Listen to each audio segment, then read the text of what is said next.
Hello everybody, welcome back to my YouTube channel Study with Pritika.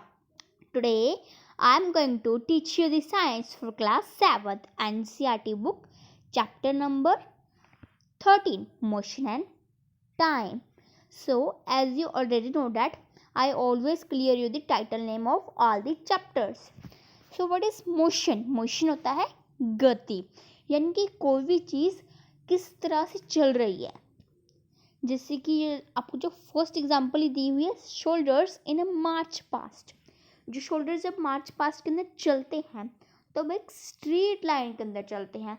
तो वो किस तरह से कोई चीज़ कर रही है, हो रही है, तो उसको कहते हैं उसकी मोशन. एंड जो टाइम है ये तो आप बहुत टाइम पहले सुनते आ रहे हो. कितना टाइम हुआ है? 7:13 हुए हैं. कितना टाइम हुआ है? 5 o'clock हुआ है. तो उसी चीज़ को टाइम कहते हैं.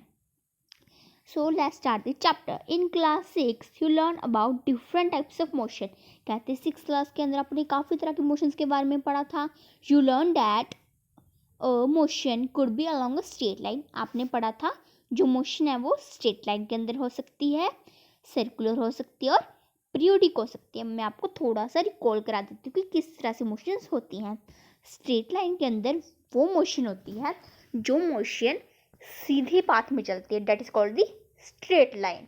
Now next is circular. अभी सर्कुलर वो मोशन होती है जो मोशन सर्कल से में राउंड करती है. जैसे कि जब हमारा सीलिंग फैन मूव करता है, उसके जो लाइक आप कह सकते पाइप सी, उसकी विंग्स कह सकते हो, जो उसकी विंग्स जब मूव करती हैं तो वो एक सर्कल शेप के अंदर मूव करती हैं. तो वो कौन सी मोशन हो जाती है? हमारी circular motion. And periodic motion वो होती है जो बारी बारी अपने आप को रिपीट करती रहती है. जैसे सन के आले वाले सारे जो प्लैनेट्स हैं वो मूव करते हैं, तो वो एक पीरियोडिक है, यानी कि उसके आले वाले मूव कर रहे हैं वो लगातार. या फिर आप एग्जांपल ले सकते हो, आपको जो वो चीज़ होती है ना, उसके अंदर जो पेंडुलम होता है, वो पेंडुलम इस तरह से होता है, लाइक पहले यहाँ से गया, फिर यहाँ पे वापस आया, फिर यहाँ पे गया, फिर यहाँ पे आया. ये जो पेंडुलम वाली एग्जांपल मैंने कुछ दी है ना, ये आपको आगे इस चैप्टर के अंदर डिटेल के अंदर पढ़ाई जाएगी. और इसको ऑक्सीलेशन कहते हैं. Okay, so now table 13.1 gives some common examples of motion. जो 13.1 टेबल है वहाँ पर आपको कुछ मोशन एग्जांपल्स दी गई हैं. Identify the type of motion in each case. फिर आपको बताना है कि जो मोशन है वो स्ट्रेट लाइन वाली है, सर्कुलर है या फिर पीरियोडिक मोशन है. Some examples of different types of motion. कुछ एग्जांपल्स हैं हमारे पास. तो पहला है शोल्डर्स इन अ मार्च पास्ट. जो मार्च पास्ट के अंदर शोल्डर्स होते हैं ना, उसकी मोशन कौन सी हो जाएगी? तो जो शोल्डर्स हैं वो ऐसे सीधा सीधा चलेंगे मार्च पास्ट के अंदर. नाउ अगर आप एस्टिमेट भी लगा दो, चलो जी न्यू राउंड है तो वो ऐसे टर्न भी हुए, लेकिन अगर वो टर्न होंगे तभी वो सीधा सीधा ही चलेंगे. सो दैट्स वाई जो इनकी मोशन हो जाएगी वो हो जाएगी स्ट्रेट लाइन वाली मोशन.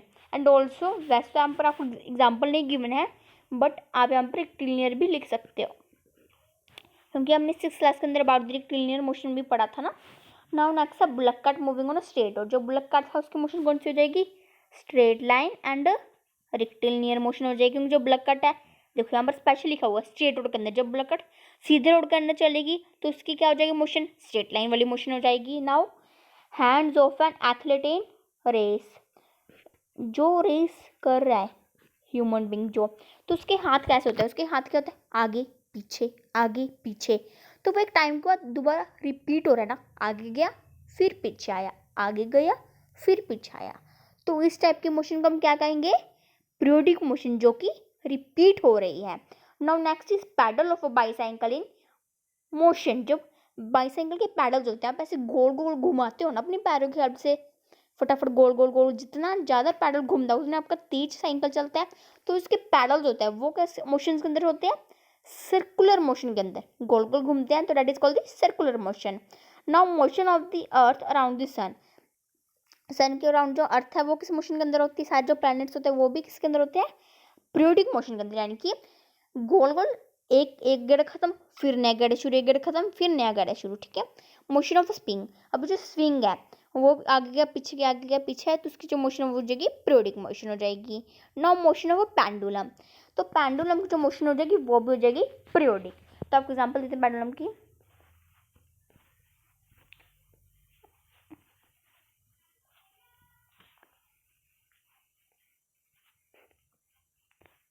मैंने आपको नेम्स दे दिया अपनी तरफ से, आप कोई भी नेम जैसे मैंने दिया है names O A and B। तो इस तरह से पेंडुलम की एग्जाम्पल दिया मैंने आपको। तो जो पेंडुलम होता है ना उसके अंदर क्या होता है कि जो हमारा ए पॉइंट है, ए पॉइंट से ओ पे जाएगा, ओ से ए पे वापस आएगा, फिर ए से बी पे जाएगा, फिर बी से वापस आएगा। तो ये जो रिपीट कर रहा है ना, यहाँ से गया, फिर बी पे गया, फिर बी से वापस आया, फिर ओ पे गया, फिर ए पे आया।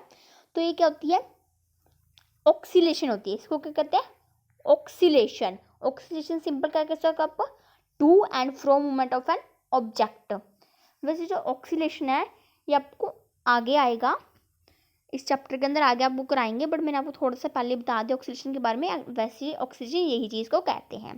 तो पेंडुलम जब रिपीट होता है तो उसको कहते हैं पीरियोडिक मोशन। तो उसकी मोशन क्या बन जाएगी, periodic.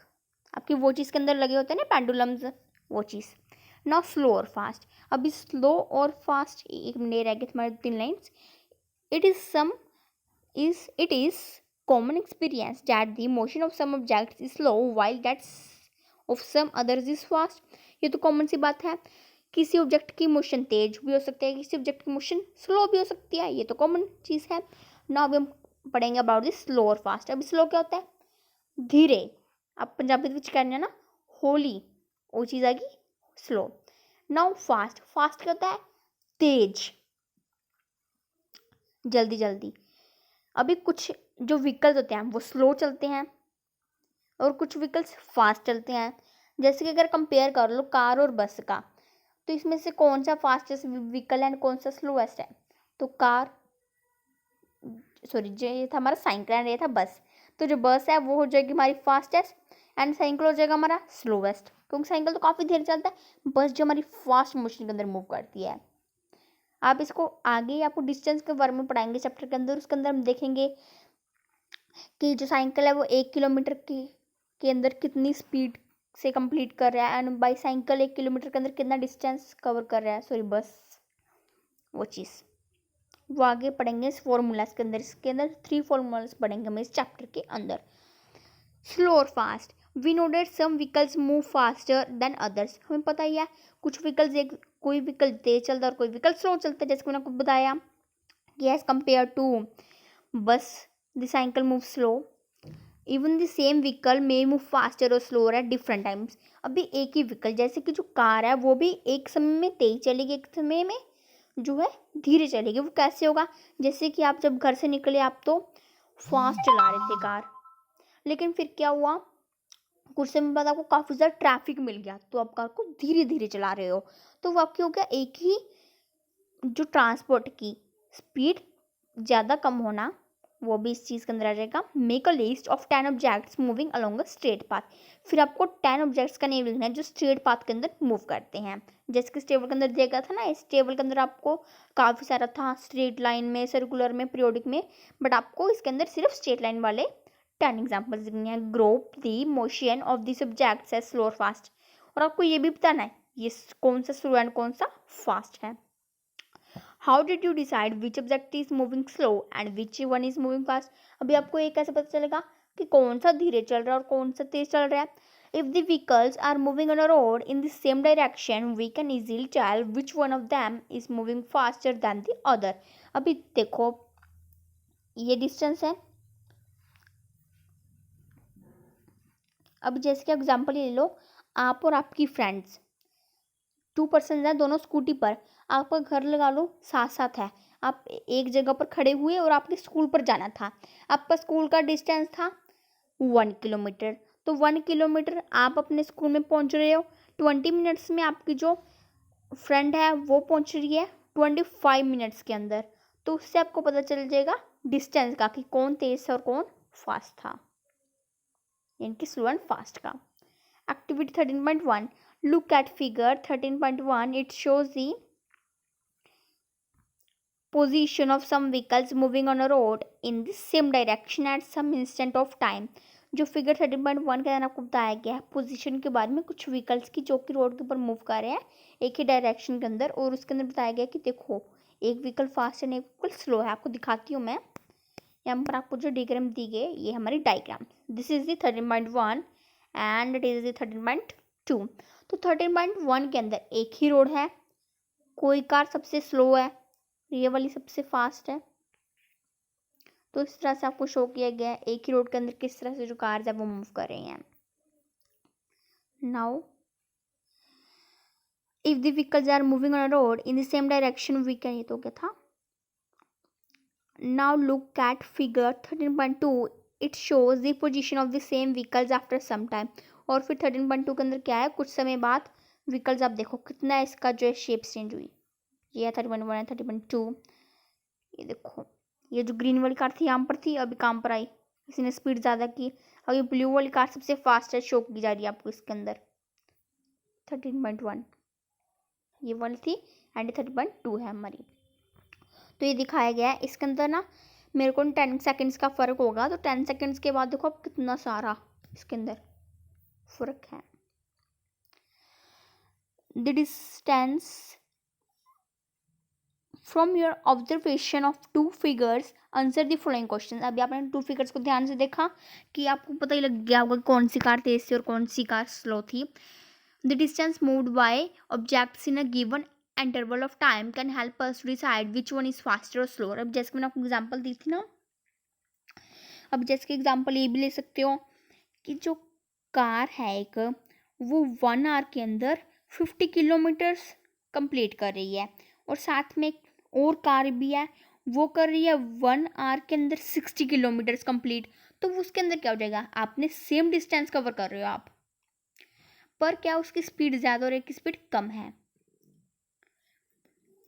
For example imagine that you have gone to see off your friend at the bus stop. आप एग्जाम्पल लो, आप अपनी फ्रेंड को बस स्टॉप के ऊपर देखने के लिए गए।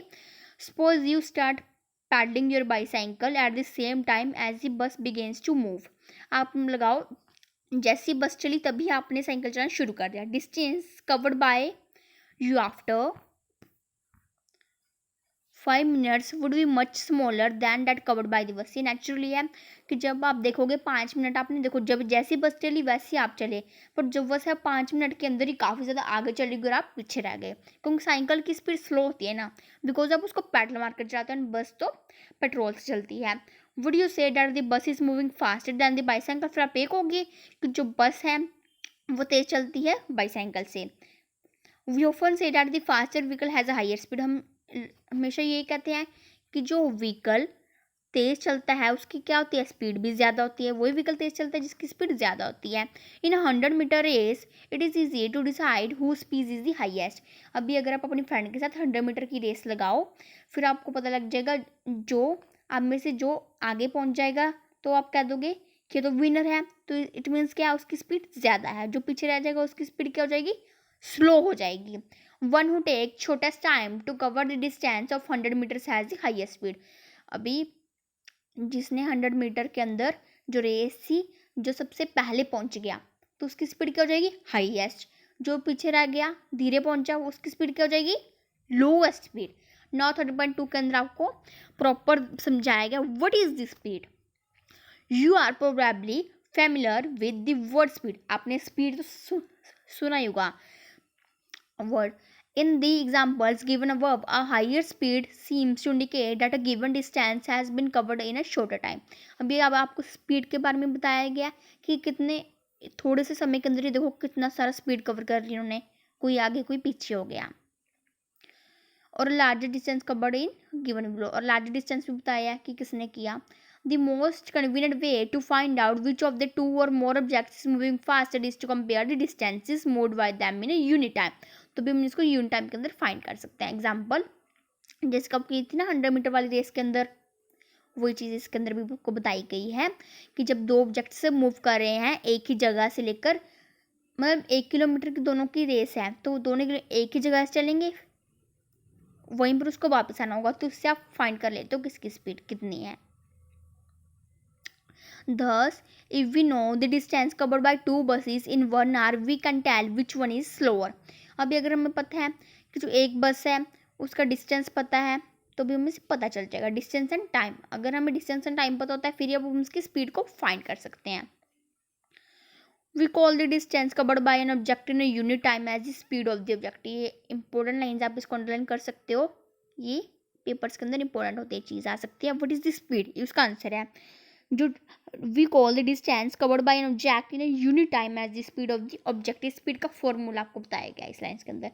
ये आपको याद रखना, स्पीड का फॉर्मूला क्या होता है, speed is equal to distance upon time.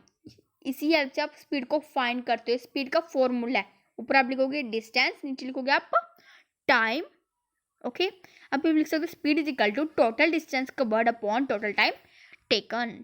When we say that a car is moving with the speed of 50 kilometre per hour, जब हम कहते हैं कि जो कार है वो 50 किलोमीटर पर आवर की स्पीड से चल रही है, it implies that it will cover a distance of 50 kilometres in 1 hour. इसका मतलब क्या होता है कि जो कार है वो 1 घंटे के अंदर 50 किलोमीटर कंप्लीट कर रही है. However, car seldom moves with a constant speed for 1 hour. और जो कार है seldom moves कर रही है constant speed के अंदर 1 hour में. In fact, it starts moving slowly and then picks up speed. अब ये भी हो सकता है कि पहले उसने slowly चलना शुरू किया and then वो fast हो गई car. So when we say that the car has a speed of 50 kilometres per hour, जब हम कहते हैं ना कि जो कार है वो पर आवर 50 किलोमीटर्स मूव कर रही है, we usually consider only the total distance covered by it in 1 hour. हम उसका टोटल डिस्टेंस देखते हैं, हम ये नहीं देखते हैं कि कब वो स्लो चल रही थी कब वो फास्ट. हम टोटल डिस्टेंस देखते हैं कि उसने 1 आवर के अंदर या फिर 30 मिनट्स के अंदर कितना टोटल डिस्टेंस कवर किया. We don't not bother whether the car has been moving with a constant speed or not during that hour. The speed calculated here is actually the average speed of the car. और जब हम speed को calculate करते हैं वो कौन सी speed होती है, एवरेज स्पीड होती है. अब ये तो कार की बताया गया, कार या फिर जो भी व्हीकल होगा उसकी एवरेज स्पीड निकालते हैं हम. In this book we shall use the term speed for average speed. हम इस जो बुक है इसके अंदर हम कैसे यूज़ कर रहे हैं, जो स्पीड है उसको एवरेज स्पीड के लिए यूज़ कर रहे हैं. So for us the speed is the total distance covered divided by the total time taken. तो हम कह सकते हैं कि जो स्पीड है उसको डिवाइड करेंगे हम किसके साथ, total distance covered upon total time taken. Thus speed is equal to total distance covered upon total time taken. Important formula आपको याद रखना, मैंने आपको पहले बताया था, speed is equal to distance upon time. अभी हम पढ़ेंगे, काफ़ी इंपॉर्टेंट है, what is uniform motion and what is a non uniform motion. In everyday life we seldom find objects moving with a constant speed. तो क्या होता है जब हम बायोलॉजी या फिर केमिस्ट्री करते हैं ना, तो उसके अंदर हमें क्या होता है, साइंस को ना वन लाइन अच्छे से पढ़ने की ज़रूरत होती है ताकि हमें सब कुछ समझ में आ जाए. पर फिजिक्स के अंदर क्या होता है, हाँ काम हमें थोड़ा करना होता है लेकिन आपको सारा चैप्टर पढ़ने की बिल्कुल ज़रूरत नहीं होती. अगर आपको ना समझ आ जाता है कि टॉपिक क्या है तो आपको पर लाइन को अच्छे से पढ़ने की ज़रूरत नहीं है. लेकिन आपको बायो केमिस्ट्री के अंदर अच्छे से पढ़ना चाहिए ताकि आपको समझ आ जाए. तो इस चैप्टर के अंदर आपको ज़्यादा कुछ नहीं करना है, बस आपको पता होना चाहिए स्पीड के फॉर्मूलाज, आगे डिस्टेंस के, टाइम के formulas, and about the non uniform motion, uniform motion, oscillation, pendulum, and इसके अंदर थोड़ी सी और भी चीज़ें हैं तो थोड़ा सा आप कर लोगे. ओडोमीटर है और इसके अंदर तो ये सब कुछ है, बार graphs, unit of time, uniform motion, बस इतना से बहुत है. बट मैं इस वीडियो के अंदर आपको अच्छे से सब पढ़ा देती हूँ एक बार सारी लाइन्स को. In everyday life we seldom find objects moving with a constant speed over long distances और for long durations of time. हम हर रोज़ देखते हैं कि जो ऑब्जेक्ट्स हैं वो कांस्टेंट स्पीड से मूव कर रहे हैं काफ़ी सारे लंबे डिस्टेंस में, लॉन्ग ड्यूरेशंस ऑफ टाइम में. If the speed of an object moving along in a straight line keeps changing its motion is said to be non uniform motion. अब मैं आपको बताती हूँ कि non uniform motion, uniform motion होता क्या है. यूनिफॉर्म मोशन होता है वो an object moving along a straight line with a constant speed is said to be uniform motion. जब एक ऑब्जेक्ट स्ट्रेट लाइन के अंदर एक कंस्टेंट स्पीड से मूव करता है उसको कहते हैं यूनिफॉर्म मोशन. यानी कि जब कोई ऑब्जेक्ट एक स्ट्रेट लाइन के अंदर कंस्टेंट स्पीड से मूव करता है उसको कहते हैं uniform motion. Non uniform motion, if the speed of an object moving along a straight line keeps changing its position is called non-uniform motion. जब किसी ऑब्जेक्ट की जो स्पीड होती है वो एक स्ट्रेट लाइन के अंदर चेंज होती है उसको कहते हैं non uniform motion. In this case the average speed is the same as the actual speed. और इस केस के अंदर क्या होता है, जो एवरेज स्पीड होती है वो सेम होती है एक्चुअल स्पीड से। तो मैंने आपको डेफिनेशंस बताई हैं नॉन यूनिफॉर्म की एंड यूनिफॉर्म मोशन की। We can determine the speed of a given object once we can measure the time taken by it cover a certain distance. हम डिटरमाइन कर सकते हैं कि जो हमें स्पीड बताई जाती है किसी ऑब्जेक्ट की, उसको मेयर कर सकते हैं उसके टाइम से, कितना उसने डिस्टेंस को कवर किया। In class 6 you learn that how to measure distances. आपने 6 क्लास के अंदर पढ़ा था ना कि किस तरह से डिस्टेंस को मेजर करते हैं। How do we measure time, हम किस तरह से टाइम को मेजर करेंगे। लेट अस फाइंड आउट, अभी हम पता करते हैं। Measurement of time. If you did not have a clock, कहते अगर आपके पास क्लॉक नहीं है, how would you decide what time of the day it is. अगर आपके पास क्लॉक नहीं है फिर आपको कैसे पता चलेगा कितना टाइम हुआ है। क्योंकि अगर आपके पास क्लॉक है फिर तो आप बता देते हो कि 9 o'clock हुए हैं, 3:25 हुए हैं। बट अगर आपके पास क्लॉक नहीं फिर आप कैसे फाइंड करोगे। Have you ever wondered how our elders could tell the approximate time of the day by just looking at shadows। कहते आपको पता है कि जो हमारे एल्डर्स यानी कि जो हमारे पूर्वज थे ना, जो हमारे एंसेस्टर्स थे, उनके पास कौन सा क्लॉक होता था हमारे एंसेस्टर्स के पास। वो तो सिर्फ एटमॉस्फेयर देख के ही अंदाजा लगा लेते थे कि अभी इस तरह से सूरज की दिशा है तो 6 बजे होंगे। तो उनके पास इतनी पावर थी बताने की।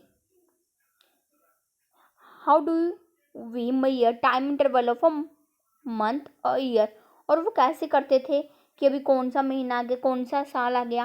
क्योंकि जब ज़्यादा चिपचिपी सी गर्मी होने लग जाती है हमें पता लग जाता है कि ये तो जुलाई का मंथ है। या फिर जब स्प्रिंग सीजन हो जाता है हमें पता लग जाता है कि स्प्रिंग हो रहा है, तो अप्रैल है। और sisters notice that many events in nature repeat themselves after defined intervals of time. For example, they found that the sun rises every day in the morning। जैसे कि उनको पता चल जाता था कि जब सूरज आ गया तब मॉर्निंग शुरू हो गई। The time between one sunrise and the next was called a day। अभी जब एक सनराइज आती है, सबसे पहले सूरज की किरण आती है और उसके बाद जो नेक्स्ट डे की सुबह आती है उसको मिलाकर क्या बन जाता है, एक डे। एंड वन डे के अंदर कितने आवर्स होते हैं, 24 hours. One day is equal 24 hours. Similarly a month was measured from one new moon to the next. और जो एक मंथ था वो किसी से मेजर करते हैं हम, one new moon to the on the next. अभी मून के भी काफ़ी सारे फेसेस होते हैं ना हमारे, फुल मून, फिर यहाँ से आधा हो जाता है, फिर और हाफ सा हो जाता है। तो इससे काफ़ी सारे मून के भी फेसेस होते हैं, जिसकी विनिंग गिब्बस वगैरह। A year was fixed at the time taken by the earth to complete one revolution of the sun. और ईयर को फिक्स किया गया ना। अब जैसे कि जो हमारी अर्थ है वो सन के आले वाले गेड़ा मारने में कितने डेज लगा देती है, 365 लेती है ना वो। Often we need to measure intervals of time which are much shorter that a day. अभी हम ये भी मेजर करते हैं कि जो डे होते हैं वो कब शॉर्टर होते हैं। जैसे कि गर्मी और सर्दी की बात कर लो आप, सर्दी के अंदर जो हमारे दिन हैं वो छोटे होने लग जाते हैं क्योंकि जल्दी जो अंधेरा पड़ता है। पर गर्मियों के अंदर ऐसा नहीं होता है, काफ़ी बड़े डेज हो जाते हैं। टाइम तो देखो वही रहता है, एक दिन के अंदर 24 घंटे ही होते हैं। पर क्या होता है, एटमॉस्फेयर का फ़र्क पड़ता है, टेम्परेचर का। क्लॉक्स और watches are perhaps the most common time measuring devices. अभी जो क्लॉक्स एंड वॉचेज हैं काफ़ी कॉमन डिवाइसेज हैं जिससे हम टाइम को मेजर करते हैं। Have you ever wondered how clocks and watches measure time. कहते हैं आपने सोचा कि क्लॉक्स एंड वॉचेज कैसे टाइम को मेजर करते हैं। ये मेजर करते हैं by the help of this simple pendulum. The working of clocks is rather complex. जो क्लॉक्स का वर्क है वो कम्प्लेक्स है, but all of them make use of some periodic motion. किस तरह से करते हैं, पीरियोडिक मोशन से करते हैं। हमको फर्स्ट टेबल के अंदर भी था ना पेंडुलम की जो थी वो एग्जांपल में आपको मैंने बताया था कि आप लिखोगे पीरियोडिक, क्योंकि जो है आगे जाएगा पीछे जाएगा। डेट इज ये देखो जो वो इसके अंदर भी ये पेंडुलम ही है। ये जो वॉच के नीचे घंटी से लगी हुई है ना, ये कैसे करती है, आगे गई पीछे गई, आगे गई पीछे, कैसे ही करती है ना, वो पेंडुलम होता है। पहले वाली वो चीज़ काफ़ी चलती थी, अब ये कम चलने लग गई है। The working of clocks is rather complex, but all of them make use of some periodic motion। पर सभी periodic motion का use करते हैं। One of the most well-known periodic motion is that of a simple pendulum। periodic motion example होती है simple pendulum. अब देखो ये वॉल क्लॉक के अंदर इस नीचे पेंडुलम लगा हुआ है, ये टेबल क्लॉक है आपका, जिसको आप टेबल के ऊपर रख सकते हैं। And this is the digital clock, इसको डिजिटल वॉचेस के अंदर भी यूज करते हैं ना। अब ये है simple pendulum. A simple pendulum consists of a small metallic ball or a piece of stone suspended from a wrist stand by a thread. The metallic ball is called the bob of the pendulum. आपको बताया गया कि pendulum किस तरह से बना होता है। तो ये क्या होता है, इसका थ्रेड लाइक होता है और उसके नीचे क्या होता है, बॉल होती है। कौन सी बॉल होती है, मेटालिक बॉल होती है। कौन सी बॉल होती है, मेटालिक बॉल। ओके और जो मेटालिक बॉल होती है उसको क्या कहते हैं, ये इंपॉर्टेंट है। Metallic ball is also called the Bob, उसको बॉब कहते हैं, पेंडुलम का बॉब कहते हैं। shows the pendulum at rest in its mean position when the bob of the pendulum is released. After taking it slightly to one side, it begins to move to and fro. The to and fro motion of a simple pendulum is an example of periodic or an oscillatory motion. ये काफी important चीज है, इसको आप underline कर सकते हो। What is oscillation, to and fro movement of an object is called the oscillatory motion. Okay ये आपको मैंने आपको ना चैप्टर के स्टार्टिंग में भी बताया था ऑक्सीलेशन के बारे में। अभी हम दोबारा से कर लेते हैं। ये है हमारा पेंडुलम। ओके अभी पेंडुलम के अंदर क्या हो रहा है, A point, O point, B point, ये थ्रेड है हमारा। एंड ये क्या है हमारा, मेटालिक बॉल।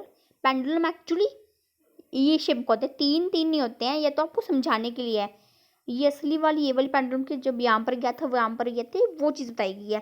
पेंडुलम असल में इस तरह का होता है। ओके ये रेस्ट पोजीशन के अंदर है, यानी कि जब पेंडुलम खड़ा था और जब पेंडुलम मूव करेगा, जैसे कि पेंडुलम आप मान लो ये वाला पेंडुलम है, O point, A point and B point, तो पे ए पे गया। मैं आपको समझा रही हूँ about the what is oscillation. O से ए पे गया, ए से ओ पे गया, तो अभी हमने बी को तो बुलाया भी नहीं, तो ओ पे ए पे गया, ए से ओ पे गया, तो उसको कहेंगे हम हाफ ऑक्सीलेशन कहेंगे। This is not called the oscillation, ये हाफ ऑक्सीलेशन होगी क्योंकि अभी हम बी पर तो गए नहीं। फिर ओ से बी पर जाएगा, बी से ओ पर आएगा, फिर हमारी बन जाएगी फुल ऑक्सीलेशन, यानी कि O to A to O, then O to B and B to O. तो सभी जगह पर जाकर वापस आ गया ना हमारा पेंडुलम, तो क्या बन जाएगा, वन ऑक्सीलेशन, उसको कहेंगे हम वन ऑक्सीलेशन कहेंगे। The pendulum is said to have complete one oscillation when its bob starting from its mean position O moves to A to B and back to O। तो वो चीज़ बताएगी जब O A पे जाएगा, फिर वो B पे जाएगा, फिर B जब बैक आएगी O के पास, जैसे मैंने आपको करके दिखाया। तो अभी सिंपल पेंडुलम क्या होता है, it is a device that moves in an oscillatory motion. Device होता है जो किस मोशन के अंदर मूव करता है, पेंडुलम ऑक्सीलेटरी मोशन के अंदर करता है move. Now activity third, sorry ये रह गया हमारा। The pendulum also completes one oscillation when its bob moves from one extreme position A to B, other extreme position B, and come back to A. The time taken by the pendulum to complete one oscillation is called its time period. तो इसके अंदर आपको तीन चीज़ों के बारे में बता दिया, थ्री आपके क्वेश्चंस बन रहे हैं। What is oscillation? What is simple pendulum? And what is the time period? अभी ऑक्सीलेशन क्या होता है, मैंने आपको ये ऑक्सीलेशन एंड सिंपल पेंडुलम के बारे में तो मैंने आपको बता दिया है पहले ही। ऑक्सीलेशन क्या होता है, to and fro motion of an object. Simple pendulum it is a device that moves in an oscillatory motion. ये इसी के अंदर जुड़े हुए हैं तीन क्वेश्चंस। नेक्स्ट हमारा टाइम पीरियड क्या होता है, time taken by an object to complete one oscillation. एक ऑब्जेक्ट टाइम लेता है एक ऑक्सीलेशन को पूरा करने के लिए, उसको कहते हैं उसका टाइम पीरियड। ये पेंडुलम है, इस पूरे स्ट्रक्चर को क्या कहेंगे, पूरे स्ट्रक्चर को हम कहेंगे पेंडुलम, जो कि ऑक्सीलेटरी मोशन के अंदर मूव कर रहा है। पेंडुलम समझ में आ गया। अभी ऑक्सीलेशन क्या होती है, ओ to A to O, then B, यहाँ पर ओ पे फिर वापस आ जाएगा, तो उसको कहते हैं ऑक्सीलेशन, यानी कि एक जगह से दूसरी जगह मूव कर रहा है, एक प्रॉपर राउंड करने के बाद बन जाएगा ऑक्सीडेशन। अभी टाइम पीरियड क्या होता है, जितने टाइम में उसने एक ऑक्सीडेशन को कंप्लीट किया उस पूरे टाइम को कहेंगे हम टाइम पीरियड। ओके, अभी हम कर लेते हैं एक्टिविटी 13.2। ये काफी इंपॉर्टेंट था, आपको इसको ध्यान से पढ़ लेना है दोनों पैराग्राफ्स को। Set up a symbol pendulum as shown in figure 13.4। अब जैसे 13.4 के अंदर दिखाया गया ना, आपको इस तरह से सिंबल पेंडुलम को सेट कर लेना है। आप इसको ना करके भी देख सकते हो घर के ऊपर, पता है कैसे थ्रेड ले लेना। अभी मेटालिक की चीज़ आप ले सकते हो, जो कंचे होता है ना हमारे पास, कंचा बांध देना, फिर उसको आप करके देख लेना एक ऑक्सीडेशन को, फिर आप देखना कि आपके 1 मिनट के अंदर कितने ऑक्सीडेशन आप कर पा रहे हो। ओके, विद द थ्रेड और string of length nearby 1 metre. आपकी अभी जो आप लोग धागा से उसकी लंबाई जो होनी चाहिए आपकी 1 मीटर होनी चाहिए लेंथ। अभी ज़्यादा बड़ी ले लोगे तो दिक्कत आ जाएगी। Switch off any fans nearby, और जो पंखे हैं वो आपको बंद कर देना, नहीं तो जो अपने आप ही वो मूव करने लग जाएगा आपके बिना हिले, फिर आपको पता नहीं लगेगा किस तरह से मूव कर रहा है। Let the bob of the pendulum come to rest at its mean to position. तो जो आपका कंचा वो आपका बन जाएगा बॉब। अभी कंचा ले लो, कोई और भी चीज़ ले लो, लेकिन जो चीज़ है वो मेटालिक होनी चाहिए। कुछ भी ले रहे हो जिसके कंचा ना मेटालिक होता है, तो वो जो चीज़ होती है वो रेस्ट पोजिशन के अंदर रखनी है, और जो भी आप बोल लोगे वो कहोगे आपकी बोव कहलाएगी। बोल इज कॉल्ड दी बोव। बोल हो सकती है, फिर कुछ चीज़ हो सकती है मेटालिक की। Mark the mean position of the bob on the floor below it और on the ball behind it. फिर आपको जब मार्क कर लेना है। To measure the time period of the pendulum we will need a stopwatch. अभी हमें किस तरह से पता लगेगा कि 1 मिनट के अंदर कितना पेंडुलम मूव किया, तो हमें उसके लिए एक स्टॉप वॉच चाहिए। फिर हम जैसे हम स्टार्ट कर लेंगे 1 मिनट का टाइमर लगा कर ना, फिर हमें पता चल जाएगा। However if a stopwatch is not available, अगर आपके पास स्टॉप वॉच नहीं है और टेबल क्लॉक और wrist watch can be use, फिर आप एक टेबल क्लॉक का या फिर एक रिस्ट वॉच का यूज़ कर सकते हो। To set the pendulum in motion gently hold the bob and move it slightly to one side. फिर करना है, जब आप पेंडुलम को लोगे ना, आपको उसको मूव करना है, हिलाना है। Make sure that the string attached to the bob is taut while you displaced it. आपको पता होना चाहिए जो स्ट्रिंग है बॉब के साथ अच्छे से बांधनी होनी चाहिए। Now release the Bob from its displaced position. अब जब आप इसको कर लोगे एक्टिविटी को, फिर आपको बॉब को रख देना है। Remember that the bob is not to be pushed when it is released. जब उसको रिलीज करोगे आप उसको पुश नहीं करना है। Note the time on the clock when the bob is at its main position. फिर आपको टाइम को नोट करना है जब बॉब आपका मेन पोजीशन के अंदर था। Instead the mean position you may note the time when the bob is at one of its extreme positions. Measure the time the pendulum takes to complete 20 oscillation. आपको time बताना है कि कितने time में आपके पेंडुलम ने 20 oxidation को complete किया, कितने टाइम में, यानी कि 20 बार वो मूव किया। Record your observations in table 13.2। फिर आपको 13.2 टेबल के अंदर सारे ऑब्जर्वेशंस को लिख लेना है। ये क्या है, आपको एग्जांपल दी गई है कि 42 सेकंड्स के अंदर कितना टाइम पीरियड लगा आपका 2.1। अब ये जो सम्स है ना, अगर इसको खुद सॉल्व करके फिर जो आपको अच्छे से समझ आएंगी। 2.1 सेकंड्स ले रहे हैं वो 42 ऑक्सीडेशन कंप्लीट करने के लिए। ये क्या हमारी सभी ना आपको बताई गई है 20 ऑक्सीडेशन आपको लेनी है, यानी कि 20 ऑक्सीडेशन आपको करनी है। तो 20 ऑक्सीडेशन का आपको टाइम पीरियड शो किया गया। टाइम कितना लिया आपको 20 ऑक्सीडेशन करने में? 42 सेकंड्स। और टाइम पीरियड क्या है आपका? 2.1 second. The first observation shown in just sample. जो फर्स्ट ऑब्जर्वेशन आपको सैम्पल के लिए दी गई है, जो है ना आपको ये सैम्पल है, ये 2 और 3 आप खुद करने हैं आपको। Your observation could be different from this. आपकी ऑब्जर्वेशन से अलग हो सकती है, जरूरत थोड़ा ना आपकी भी ये आएगी 42 सेकंड्स एंड 0.11 सेकंड्स वाली, आपकी जो डिफरेंट आ सकती है। Now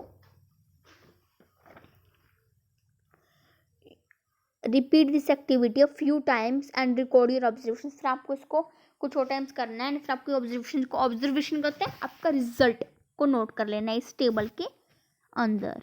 bye dividing the time taken for 20 oscillation by 20। अब जैसे कि 20 ऑक्सीडेशन का जो पर टाइम टेकन आया था उसको को 20 के साथ डिवाइड करना है। Get the time taken for 1 oxidation और the time period of the pendulum. फिर इससे क्या आ जाएगा, आपको टाइम टेकन आपका निकल जाएगा 1 ऑक्सीडेशन का और भी आपका क्या निकल जाएगा, टाइम पीरियड निकल जाएगा पेंडुलम। मैं आपको इसको समझाती हूँ, मैं आपको इसको सॉल्व कर कर समझा देती हूँ, फिर आपको इसको अच्छे से समझ में आ जाएगा। अब ये देखो, ये तो आपको समझ में आ जाएगा। आपको क्या करना है, 20 ऑक्सीलेशंस को कर लेना है, ठीक है। अगर आपको पहले समझ में नहीं आया था ना, तो अभी समझ में आ जाएगा, क्योंकि ये चीज़ें ना जब आप करके देखते हो फिर ही आपको समझ में आती है, because it is the mathematics and physics. तो आपको क्या करना है, जब आप 20 ऑक्सीलेशंस को कंप्लीट करोगे, फिर आपके पास टाइम आ जाएगा, जैसे कि यहाँ पर 42 सेकंड्स है, आपके कुछ और सेकंड्स भी निकल सकते हैं, ये आपके ऊपर डिपेंड करता है किस तरह से आपका पेंडुलम मूव कर रहा है। अब ये टाइम पीरियड आपका फाइंड करना है। मैंने आपको यहाँ पर क्या पढ़ाया था, bye dividing the time taken for 20 ऑक्सीलेशंस, आपको टाइम को डिवाइड करना है 20 ऑक्सीलेशंस के साथ बाय 20 को, ओके। तो जैसे कि आपके पास कितना निकला है, 20 ऑक्सीजन आपको बनी है, ये आप रब कर दो, ये आपको पता नहीं है टाइम पीरियड, आपको फाइंड करना है, क्वेश्चन मार्क आपके यहाँ पर।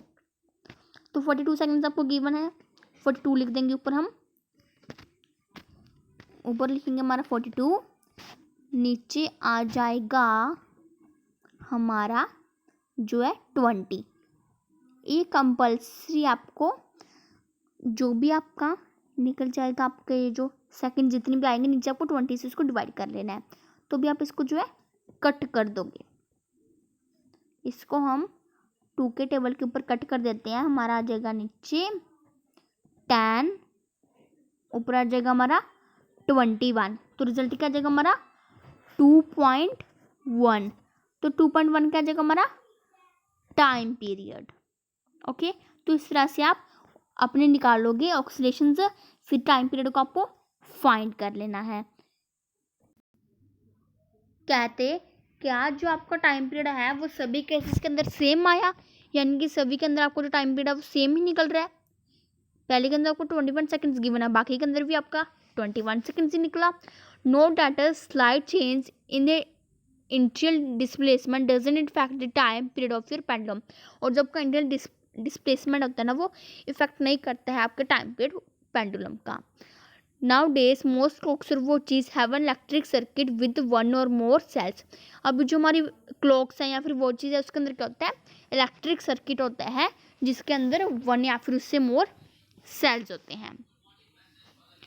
तो अभी हम जो हमारा units of time and speed next video के अंदर कवर करेंगे, बिकॉज अभी जो हमारी वीडियो 37 मिनट्स की हो गई है, that's why I ending this video. And if you like my explanation, then please like my video, and if you don't subscribe my channel, then subscribe my channel. And if you like this explanation, then you must share with your friends, and your friends also see my explanation. And if you learn something from my video, then comment me. And thanks for watching, keep learning.